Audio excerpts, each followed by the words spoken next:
Аплодисментами и цветами встречают свою учительницу английского языка ученики 122-й Казанской гимназии. В руках Марии Головановой хрустальный пеликан, которого ей вручили как призеру всероссийского конкурса «Учитель года». Сегодня первый урок после небольшого перерыва.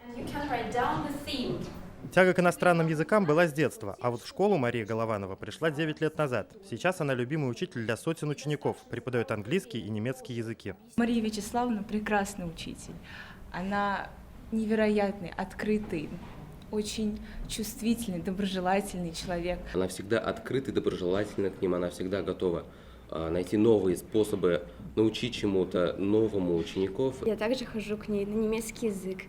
Она мне очень сильно нравится, она уделяет полностью внимание нам. Ее кандидатуру на всероссийский конкурс поддержало руководство гимназии.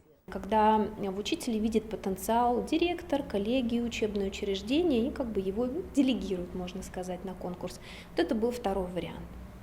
Когда мне предложили, сказали, что мы верим в вас, попробуйте, и я попробовала. Попробовала и превзошла все ожидания. Мария Голованова стала первым учителем иностранного языка, вошедшим в пятерку лучших учителей России за всю историю конкурса.